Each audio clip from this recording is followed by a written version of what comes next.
Hi, this is a short little video created from Marilyn Tremblay. Marilyn, what I'd like to do is take a short walk around the room. So walk a little bit, feel your legs, how they're moving, feel your arms, how they're moving, notice how if you're breathing, and just notice how you feel. Because I'd like you to repeat that when you're all done with this little routine created primarily for your legs, your knees, and your hips. So you want to have a block and a pillow available, coming down to your mat, and place the block between your feet. Lie so your head is supported, so you may want to use a wedge or a pillow to support your neck. Lift your hips and tap them up and down. So pelvic tapping is your first movement, and you're just going to press your feet and let your pelvis tap up and down. Feel the vibration in your whole body here. Breathe as you do this movement. Breathe as you do all your movements. Let that go. Take a moment to pause and notice. Arch your back now, moving into a spinal wave, pressing your tailbone. Round your back, draw that tailbone under. Take a nice breath when you arch your back. Exhale that breath as you round your spine. Notice the wave-like effect through your whole body, but particularly in your spine. As the tailbone presses, your chin will glide forward. As your tailbone tucks under, your chin will glide up to the ceiling. Breathe in fully with your arch. Breathe out deeply with your rounding. Let's try that 2 more times. Nice movement to warm up your spine. Nice movement to bring some energy and awareness into the body. Now you take the block aside for right now and extend your left leg long. Touch the side of your right hip and push off your right foot. So have a sense of connection between your right hip and your right foot, your ankle. And know this is the horizontal action created when you walk in gravity. Notice if you're breathing. Try that 1 more time. Release. Now to open up your side hip muscles, take your leg out to the side and back 2 times. Roll your head the same direction and look the same direction. So when your knee is going right, your eyes in it are also going right. You're noticing your knee, head, and eyes all going the same way. Pause. Let the knee continue to go right, but let your eyes and head now move to left. Use your eyes as muscles. Notice the head is rolling opposite the leg, and notice that you're breathing. Try that 1 more time. Release it. Take a moment, observe the initial movement of the knee going out to side and back to feel your improvement, and let that go. We're going to continue on with the right side. We're going to work on what's known as a steeple twist. Your left leg goes on top of your right. Allow both legs to go to your left, let your head roll to the right. So notice the right side hip into the right side leg. We want to try our best to improve that. Uncross your left leg. Bring your hands to what's known as steeple position. They will be going to the right. So lift your left shoulder, follow your hands with your eyes to the right. Bring it back, drop your left shoulder. Left shoulder comes up, we follow the hands with our eyes to the right. We bring it back, we drop the left shoulder. 1 more time, breathing as you're moving. Noticing the movement of the shoulder girdle is quite small. Coming back, reach your right arm up, reach your left arm up. Have a sense of the arm plopping down. So the arm reaches, shoulder plops, arm reaches, shoulder plops. 1 more time, each side, coming down. Take your left leg on top of your right, drop your legs left, roll your head right, and feel the difference in your right side hip and your right side leg. Now we're going to improve the front of your right leg, the quadricep area, a very dense muscle group, and we're going to do it in a different way. So the first movement is to put your hand on your right quad, press your quad into the hand, and meet it with a little resistance. Release that. Try that again. Press the quadricep into your hand, feel the work of that leg, release it. Now we're going to add on to that. You're going to arch your back and press the quadricep at the same time. So you feel the front leg muscles working, your back is also working. You're going to round your back and you're going to let go of the tension in the quadricep area. You're going to arch your back, press the tailbone, engage those front leg muscles the best of your ability, feel them working, that's why your hand is there. Drop your tailbone, round your back, let go of the tension in the right quadricep. 2 more times.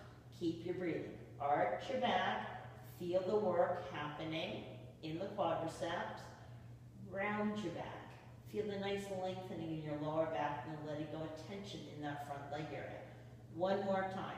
Arching the back, pressing the quadriceps. Round your back, releasing the quadriceps. Take both legs long. Feel the right side compared to the left. The right side should feel lighter, looser, freer, a little bit more organized in terms of your brain's ability to connect with those muscles. And moving to your left side. Bend your left knee, touch where your left hip and your left leg come together. So the hip joint itself. And you're pushing down through the left foot, feeling the connection between your left hip and your left ankle. Breathing, opening the front leg area, noticing the movement, smoothing it out as you can. Making it a little smaller perhaps. And let's try that one more time. Release, side hip. Take that leg out to side and back and see where the left side hip muscles are at right now. Roll your head to left. Use your eyes with the roll. Eyes are muscles. Use them as you can. Breathe as you're moving. Notice your knee, head, and eyes are all going the same direction now. Pause. The leg goes left. Your eyes and head now go right. Focus on the eyes and head going the opposite direction of the leg. Notice if you're breathing. Let's try that 2 more times. Nice and slow. So your brain can pick up a new pattern, new neural connections being established. Let that go. Let your legs flop out to side and back to see your improvement. Release that. Now we're going to do steeple twist for the left side. So your right leg goes on top of your left. Your legs drop right. Your head goes left. You're going to feel the left side leg, notice the iliotibial. Bring those legs back and uncross. To improve the left side, we move the arms to your left.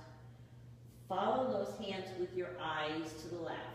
Come back, release. Right shoulder comes up. We follow the hands with our eyes to the left. We drop the right shoulder.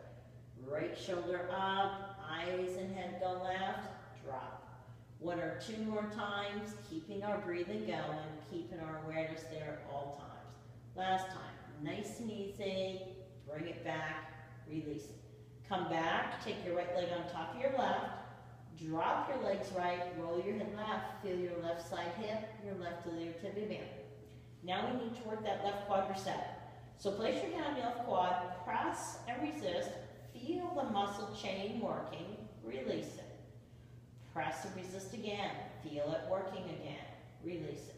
Now arch your back. Feel the space between your mat and your spine and engage that front chain, that quadricep. Drop your back, release the quadricep. Quadriceps, I should say, it's 4 of them. Press, feel them working, arch your back. Create space between your mat and your spine. Release your quad, round your back, lengthen your spine. Engage your front leg muscles, arching the back, working the back and the legs simultaneously. Round your back. Let go of that front leg area. Let's try that one more time, Marilyn. Arch and press. Give it your best effort. Feel those quads turn on fully. Round, release. Let that whole movement relax. Feel the nice sense of release in both your legs now as you extend them long. Flex both your feet. Reach your right leg long, feel your lower back. Reach your left leg long, feel your lower back. Bring your focus up to your waist. As your right leg reaches, the right side gets long, the left side gets short. Reach your left leg long. Feel your right side shortening, your left side lengthening. Try that a couple more times, adding in awareness to these tough muscles of the waistline. Reaching, reaching. Let's try one more for lower back. You're going to bend both knees up, place a block underneath your pelvis, and rest your pelvis. This alone gives some nice traction to your spine, but we're going to complete our little routine here by bringing our legs up. Squeeze your knees together, palms up to the ceiling. Sway your knees a little right, sway your knees a little left. Circle your knees a little small rotation right. couple times, and small rotation to your left. Feel the traction in your lower back. Notice your inner thighs are working. Notice if you're breathing. And then take a few moments to take your legs out of gravity, extend them up to the ceiling, and experience being in a nice restorative posture. Probably 5 to 10 breaths would be a good amount of time to spend here with some breathing. Then what I'd like you to do is to come off the block, come up to a nice standing position, and repeat your walk around the space that you're working in. Thank you very much for participating. Keep up the good work and practice often.